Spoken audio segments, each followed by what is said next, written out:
Bonjour, Yves Puget, donc directeur de la rédaction du magazine LSA. LSA est le magazine des professionnels de la consommation. Il a été créé en 1958. Aujourd'hui, LSA, c'est d'abord une rédaction de 20 journalistes à plein temps qui travaillent uniquement sur la consommation alimentaire et non alimentaire. C'est un hebdomadaire, ce sont des suppléments, c'est un site internet. On est à plus de 100 000 pages vues chaque jour. Ce sont des remises des prix et ce sont des conférences et même des dîners clubs. Donc c'est vraiment un point de rouage entre les industriels et les distributeurs. Nous sommes leaders sur le secteur de la consommation dans la presse professionnelle.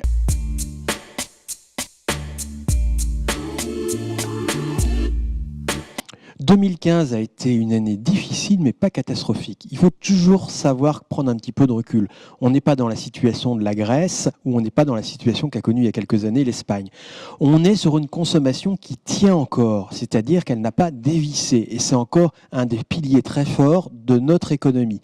Une fois qu'on a dit ça, je dis souvent que la moyenne est la forme la plus élaborée du mensonge. Ça veut dire quoi? Eh bien, il y a des secteurs qui vont bien, il y a des secteurs qui vont mal, il y a des entreprises qui vont bien, il y a des entreprises qui vont mal. Les temps de crise, les temps de difficulté, ça écarte simplement les écarts entre les bons et les moins bons. Donc on trouve des entreprises qui sont en forte croissance et malheureusement, si on regarde par exemple dans les enseignes non alimentaires, on trouve des entreprises qui dévissent et même des enseignes qui ferment. Donc c'est une année difficile pour certains et une année d'opportunité pour d'autres.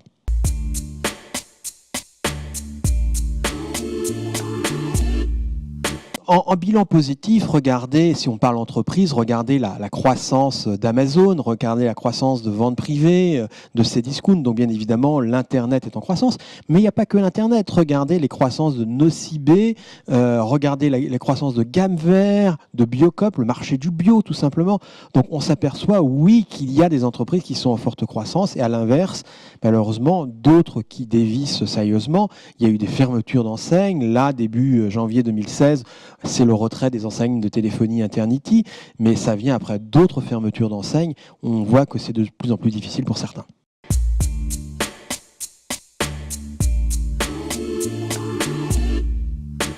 Alors l'enjeu du commerce de centre-ville, il y a un enjeu important. On voit qu'il y a un retour, je dirais, d'envie de commerce de centre-ville, de commerce de proximité. Tous les indicateurs sont là. Après, il faut savoir aussi avoir un petit peu de modération. C'est-à-dire, on peut dire qu'il y a un retour tout simplement sociétal. On n'a plus envie d'aller dans les usines à vendre, on n'a plus envie de prendre sa voiture. Mais je crois que ça ne suffit pas à expliquer tout ce retour. D'abord, c'est un retour de l'investissement dans l'outil de travail. Regardez les magasins de proximité. Ils ont réinvesti énormément de nouveaux concepts, énormément d'ouverture de magasins.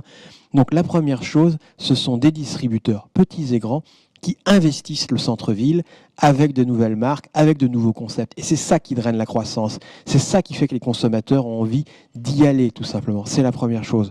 On peut toujours après rajouter, et c'est très bien, la proximité sur l'aspect développement durable, mais ce n'est pas l'unique raison.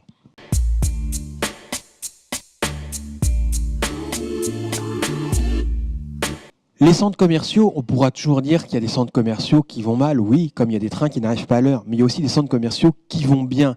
Il y a encore des plans d'ouverture. Les Français n'ont pas dit non aux centres commerciaux, comme le disent certains, simplement, ils les fréquentent différemment, ils les fréquentent autrement, sur d'autres rythmes. Donc les centres commerciaux de demain se doivent bien évidemment d'être connectés, mais surtout d'avoir une offre différenciante, savoir pourquoi on y va, qu'est-ce qui va pousser le consommateur à venir dans tel ou tel centre commercial. Et on voit des initiatives très intéressantes. Donc le centre commercial est encore vecteur d'attractivité pour les consommateurs. Il n'est pas mort, comme le disent certains. Il y a encore un bel avenir.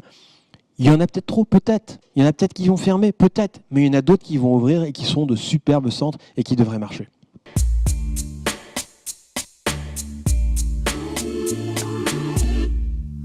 Le e-commerce, tout le monde en parle. Donc oui, Amazon est en forte croissance. Oui, tous les sites sont en forte croissance. Il est coutume de dire par certains experts, et j'y crois, qu'on peut annoncer la fin de l'e-commerce. Ça ne veut rien dire, l'e-commerce. C'est du commerce, tout simplement.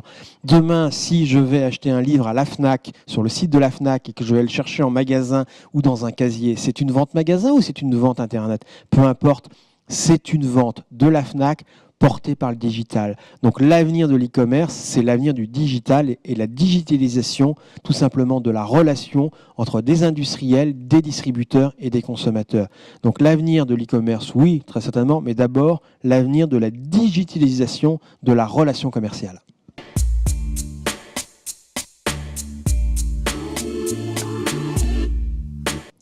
Le consommateur, on l'a qualifié de tous les noms. Il y a le client roi, zapper, tout ce qu'on veut. C'est surtout un consommateur informé. Donc il a de plus en plus d'informations. On ne peut plus le duper. Donc d'abord, il se renseigne. Après, deuxième chose, il adore encore l'innovation. Dès qu'il y a des nouveaux produits, le consommateur français se jette dessus. C'est la preuve qu'il y a encore un appétit pour la consommation. Ceux qui prônent l'avenir de la déconsommation, non, la consommation est encore en croissance parce que les consommateurs ont envie de consommer. Ce qui ne veut pas dire qu'ils n'ont pas envie de consommer autrement. Oui, ils vont consommer autrement, mais ils vont consommer.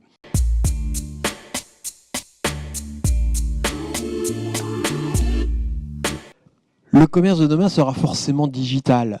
Il sera forcément digital, c'est-à-dire qu'il y aura du digital à tous les niveaux de la relation commerciale, mais y compris dans le magasin. Donc ce n'est pas un commerce uniquement sur tablette dans son salon. Le digital va s'implanter durablement dans les magasins. On le voit déjà, les vendeurs qui s'équipent de tablettes, c'est déjà bien. On voit des panneaux publicitaires qui maintenant sont digitaux, c'est très bien. Et on voit tout simplement le digital qui va s'installer dans tous les rouages de la relation commerciale. C'est ça l'évolution de demain.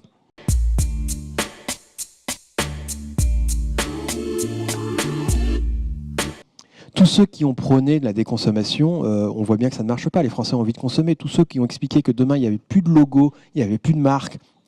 Non, on voit il y a un appétit pour les marques, un appétit pour la communication, et ça va continuer. Les distributeurs qui ont voulu supprimer les catalogues sont revenus parce que les consommateurs adorent les catalogues.